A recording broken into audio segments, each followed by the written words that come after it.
And I say this as a massive compliment to the Carolina Panthers. They are boring as heck right now. Yeah, both Dennis and I had the realization this morning. We didn't talk Panthers for 1 second yesterday. On the show, just didn't mention it. I don't think we even talked about it on Tuesday either. And they should be pleased. The Panthers should be pleased rather than disrespected, right? The old saying about coaches, like if they're not yelling at you, they don't care. It's not that. It's if you are compelled to talk about an NFL team on a Tuesday and Wednesday with elite college basketball happening, in every direction from where you're sitting, with an interesting and kind of in transition NHL hockey team having active games during that time, with it being conference championship week in college football, and you happen to be in one of the meccas of college sports, if you are compelled to talk about a team in the NFL during the week and all that going on, that's not good. That's not good. That would have been the Panthers of 2 months ago. We would have had to have things to talk about. The analogy I'm going to use is an NFL team is like a car, right? And I'm talking about a car for like a sensible, modern professional in the business world. I'm not talking about like a car guy that watches Top Gear and works on the car all weekend. I'm talking about like a car for somebody that uses it to get A to B. How often do you talk about your car when you aren't driving it is probably a good measure of how dependable your car is.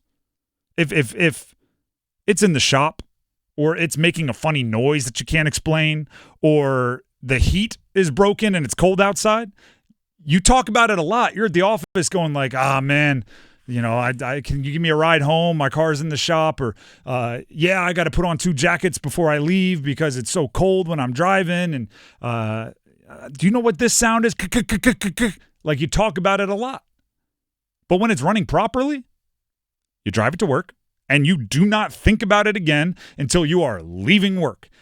That's kind of where the Panthers are right now. Earlier this year, they were leaking oil. You were worried about it, like starting fires. You were, I don't know, it smoked the whole drive in, and I think they had 3 donut tires. Yeah, it was making a weird sound the whole time I was driving. So we had to talk about it on Tuesday. There was no way we weren't talking about it on Wednesday. Now it's kind of running properly, and I had other things on my mind. I wanted to talk about the UNC game. I wanted to talk about the Duke game, and I took all the time in the world to do that because I didn't have to worry about the drama with the Panthers. The Panthers, we don't need to beg Dave Canales to name a starting quarterback like we did on Mondays and Tuesdays as recently as a couple weekends ago or weeks ago. We aren't worried about super drama involving Deontay Johnson. They dumped that out on the Ravens, who have him suspended right now for refusing to go into the game. We aren't waiting on will they, won't they get healthy for DJ Wanham, your big free agency acquisition, because he's playing. Or Jonathan Brooks, your big second-round pick running back, because he's playing. Or Adam Thielen, the guy that made some plays early in the game and then disappeared with a hamstring injury, because he's playing. We're not waiting on the injury reports to come out with bated breath.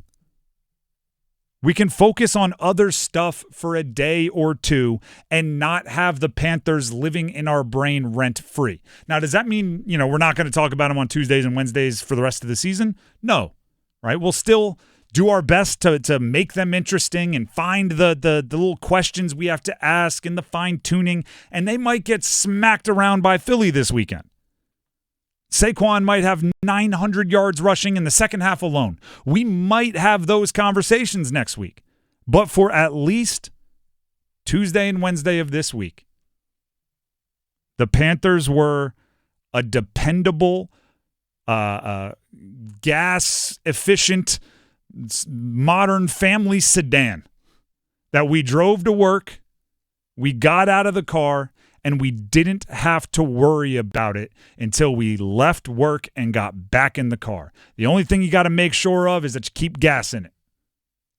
All right? If it gets down to we could even treat them like there's 2 types of people. One, the engine light, the empty light, the fill-up light of your gas tank has been on for like 2 days, and you're like, I know my car. We got another 50 miles. And then there's the other people who are like, it's below half. We're going to go ahead and stop on the way home to make sure we fill it up. We can be those people with the Panthers this week. Hey, you know what? What do we got? We got 3/8 of a tank. Let's go ahead and top it off just to really get it out of my brain. We'll be good for a week. That's a nice place to be. And by the way, the best teams in the league, they live there like no matter what.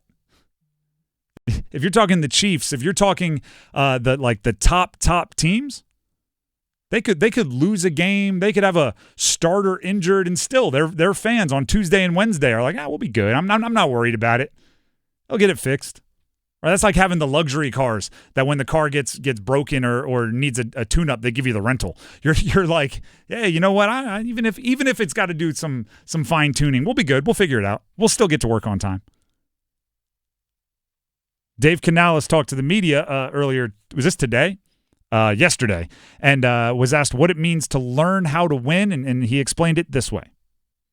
It's about the focus that has to be on. It's got to be on point all the way through the finish. Do right longer than the opponent. Can we continue to execute all the way through the finish of the game? And that's where I've seen us have great focus for most of the game.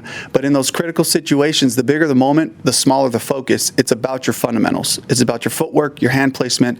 It's about owning your landmarks, all those things, and just executing and having that mentality that if I just do my job consistently, that'll win. And so I think that it comes from just experience and confidence, playing together, knowing you're going to be in these types of situations, to be comfortable with those situations, be comfortable with having to go down and try to win the game in a 2-minute situation, be comfortable with having a lead and finishing in a 4-minute, and defensively getting people off the field, and executing.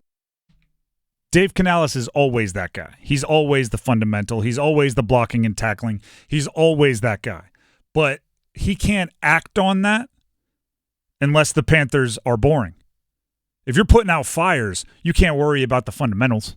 If you're running around going, who is going to play wide receiver for us this week? If you're running around going, is Deontay Johnson going to refuse to go on the field? If you're running around going, can I trust Bryce Young to throw it more than 10 yards downfield? If you're worried about those things, you can't focus on the fundamentals. You got to put out the fires before you get to the polish. The Panthers are finally to a point where Dave Canales can not just be a talker about focusing on the basics. He can actually hone in on the basics because there's not the big projects that still need to get done. And that's not to say they're going to go out there and compete with Philly. I would say my advice, and we'll make our picks officially tomorrow, consider taking Philly in the points. I think there's some matchup issues in this particular game, but losing a game because of matchup issues or me predicting a loss because of matchup issues, that happens in football. I'm not predicting a loss because they're dysfunctional and their car is on fire. I'm predicting it for football reasons. Like they can't stop the run. It's like the best running back in the NFL. With one of the best offensive lines. It's like that's just strength on weakness. That happens. UNC basketball is going to struggle against teams with elite bigs. That's basketball. Like those aren't dysfunction. That's roster management, roster construction. It's not like, hey, I'm not sure if the head coach and quarterback like each other, and I'm pretty sure the wide receiver is plotting revenge on both of them. Like that's not where we're at right now, which is hey, step in the right direction, baby steps.